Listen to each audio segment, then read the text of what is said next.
लेकिन कामरान साहब साथ ही रहिएगा, एक दफ़ा हम आपको सुना देते हैं कि उन्होंने लियाकत अली चट्टा साहब ने क्या क्या कुछ कहा है।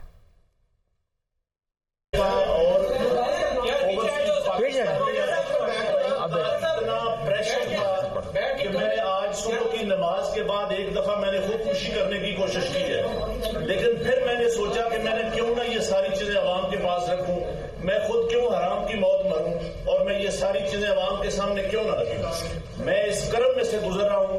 मेरी तमाम ब्यूरोक्रेसी से गुजारिश है कि अपने इन सियासी लोगों के लिए जो मुख्तलिफ शेरवानियां सुहा के मिनिस्टर बनने को फिर रहे हैं, इनके लिए कोई गलत काम न करें। हम लोग ये काम बता देता हूं कि मैं वो इलेक्शन ठीक नहीं करवा सका और मैं अपने ओहदे से यहाँ इस्तीफा दे रहा हूं।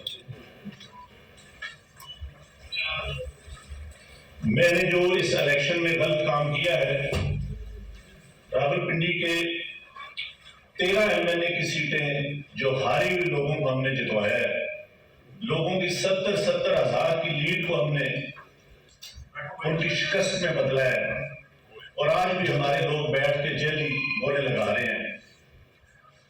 मैं माजरत चाहता हूं अपने तमाम रिटर्निंग ऑफिसर से जो मेरे मातहत काम कर रहे थे, जो बेचारे रो रहे थे जब मैं उनको कह रहा था कि आप ये काम गलत काम करें और वो नहीं करना चाह रहे थे। मैंने इस मुल्क के या इस डिवीजन के साथ जो गलत काम किया है, मुझे रावलपिंडी के कचहरी जो 70-80 हजार की लीड से जीत रहे थे, हमने उनको हरवाया है और उनके ऊपर जाली मोहरे लगा के सबको हरवाया। जाली मोहरे लग रही थी, उस वक्त आपने किसी से कहा कि सब कुछ हो रहा है, गलत हो रहा है, इसको रोका जाए? देखिए, मैं ये सारी इस गलत कारी की जिम्मेदारी अपने ऊपर ले रहा हूँ। मेरे ऊपर कोई दबाव नहीं है। मेरे बाप दादा भी अंग्रेजों के खिलाफ और सिखों के खिलाफ जंगें करते रहे हैं, लड़ते रहे हैं ये मुल्क बनाने के लिए। अब मैं इस मुल्क को तोड़ने का हिस्सा नहीं बन सकता। कमिश्नर साहब, आपने रावलपिंडी की बहुत बड़ी खिदमत की है, आपने बड़े बड़े मेगा प्रोजेक्ट में 24 घंटे काम किया है। ये बताइएगा कि आपको कमिश्नर चीफ इलेक्शन कमीशन दबाव में ला रहा था कि ये करें सारे काम, लोग जीतों को आपने हराया, आपको नींद कैसे आती रही, किस तरह आपका ज़मीर जाग गया? देखिए, मैंने रावलपिंडी के लिए 14-14, 16-16 घंटे काम किया है। मैंने यहाँ रिंग रोड बनाया है, ददोचा डैम बनाया है, होली फैमिली हॉस्पिटल बनाया है, जिमखाना बनाया है, मैंने लारी अड्डे बनाए हैं, मजदूरों के लिए सेंटर बनाए हैं, मंशियात के अड्डे सेंटर बनाए हैं। सब कुछ मैं अपने मुल्क की बेहतरी के लिए करता रहूं, लेकिन आखिर पे मैंने जो इस मुल्क के पेट में छुरा घोंपा है, मुझे वो सोने नहीं देता। मैं ये सुकून की मौत मरना चाहता हूं।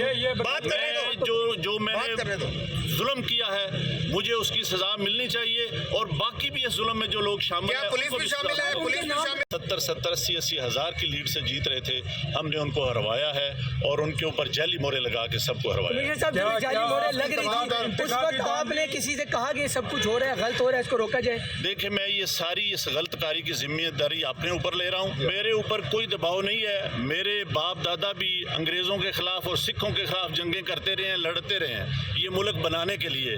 अब मैं इस मुल्क को तोड़ने का हिस्सा नहीं बन सकता। कमिश्नर साहब, आपने रावलपिंडी की बहुत बड़ी खिदमत की है, आपने बड़े बड़े मेगा प्रोजेक्ट में 24 घंटे काम किया है।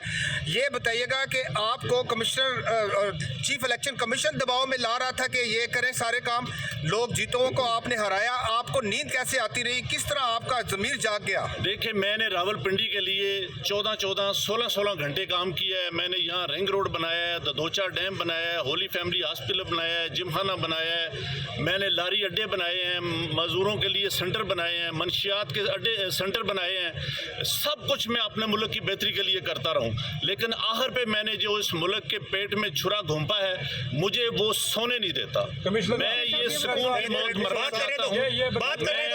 जो मैंने जुल्म किया है, मुझे उसकी सजा मिलनी चाहिए और बाकी भी इस जुल्म में जो लोग शामिल हैं, पुलिस भी शामिल है? कमिश्नर रावलपिंडी डिवीजन लियाकत अली चट्टा की गुफ्तगू आपने मुलाहिजा की है। हमें यहाँ पे ज्वाइन किए सलमान गनी साहब ने, सीनियर तज्जियाकार हैं। बहुत शुक्रिया सलमान गनी साहब आपके वक्त का। सलमान गनी साहब, कहिएगा, क्योंकि उन्होंने कहा है कि मेरे पास दबाव नहीं था और मैं इस जिम्मेदारी कबूल करता हूँ जो कि मैंने इस टाइम इलेक्शन में ये जो कुछ भी किया है, जहाँ पे लीड से लोग जीत रहे थे उनको हरा दिया गया और हारों को 50-50 हजार की लीड से जितवाया है। तो अगर दबाव नहीं था तो फिर इस तरह की उन्होंने क्यों की कार्रवाई? देखिए, इसमें 2-3 बातें बड़ी इंपॉर्टेंट है। नंबर एक तो ये ग्रेड 20 के ऑफिसर है, ये एक सीनियर पोस्ट है और अगर कमिश्नर लेवल का बंदा इस तरह के इल्जामात लगा रहा है तो उसकी तहकीकात होनी चाहिए। क्योंकि इस सारे अमल में कोई एक शख्स तो फरीक नहीं था, इस सारे अमल में और भी लोग फरीक होंगे, तो इसकी शफाफ तहकीकात होनी चाहिए। और एक ऐसी सूरत हाल में उन्होंने ये बयान दिया है जब पाकिस्तान के अंदर 8 फरवरी के इंतखाबात के नतीजे में जो सामने आने वाले नताइज थे उन पर शदीद तहफ़्फ़ुज़ात का इजहार किया जा रहा है पाकिस्तान की पॉलिटिकल फोर्सेस से।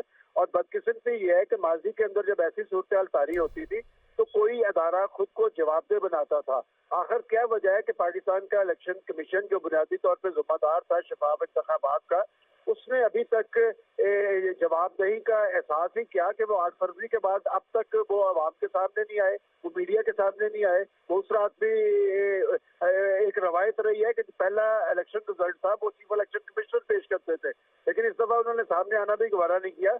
मैं समझता हूँ कि कमिश्नर रावलपिंडी का ये बयान जो है ये बड़ा सिग्निफिकेंट है और ये इसकी शफाफ तहकीकात की जाए तो सारा अमल जो है खुल के सामने आ जाएगा। बिल्कुल सलमान गनी साहब, शफाफ तहकीकात की आप बात कर रहे हैं, जब इलेक्टोरल सिस्टम पर इतने सवालात खड़े हो गए हैं तो फिर शफाफ तहकीकात का हम किससे करेंगे कि शफाफ तहकीकात होंगी इस मामले की सारे की? पाकिस्तान के अंदर इस वक्त निगरान हुकूमतें मौजूद है। निगरान हुकूमतों के क़याम का मकसद ही पाकिस्तान के अंदर आज़ादाना और शफाफ इंतखाबात था और निगरान हुकूमतें इस अज़म का इजहार करती नजर आ रही थी कि वो पाकिस्तान के अंदर आज़ादाना और गैर जानिबदाराना और मुनसिफाना इंतखाबात यकीनी बनाएंगी। ये ग्रेड 20 के एक सीनियर ऑफिसर हैं और उनके बयान को संजीदगी से लिया जाना चाहिए।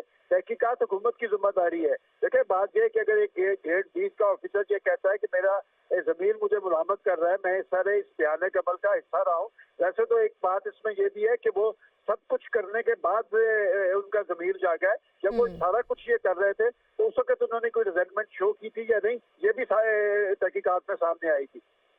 बिल्कुल, ये तमाम चीज़ें तहकीकात में शामिल होंगी और शफाफ तहकीकात तो होनी ही है। हसन अस्करी साहब ने हमें फिर से ज्वाइन किया है। मुजीबुर-रहमान शामी साहब हमारे साथ मौजूद हैं। बहुत शुक्रिया शामी साहब आपके वक्त का। सर, जिस तरह से तहकीकात अब कह रहे हैं कि होनी चाहिए, शफाफ तहकीकात होनी चाहिए और निगरान सेटअप जो है उसको देखना होगा इस सारे मामले को, आप क्या समझते हैं? देखिए, इसके अलावा कोई चाराकार नहीं है। जो कमिश्नर ने इल्जामात लगाए हैं बहुत संगीन नौयत के हैं। अब उनको बताना चाहिए, ये बात खुलनी चाहिए किसका दबाव था उन पर। चीफ इलेक्शन कमिश्नर जो है वो उन पर कैसे इतना दबाव डाल सकते हैं।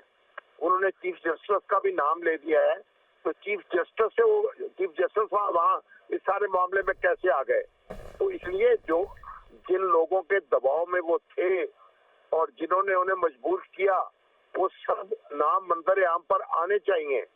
एक एक बात की तहकीकात होनी चाहिए और सबको सजा मिलनी चाहिए और पूरा जो इंतखाबी रिकॉर्ड है वो कब्जे में लेना चाहिए उस तहकीकात करने वालों को और देखना चाहिए कि उसमें कितनी सदाकत है और कहाँ तक सदाकत है और कौन जिम्मेदार है।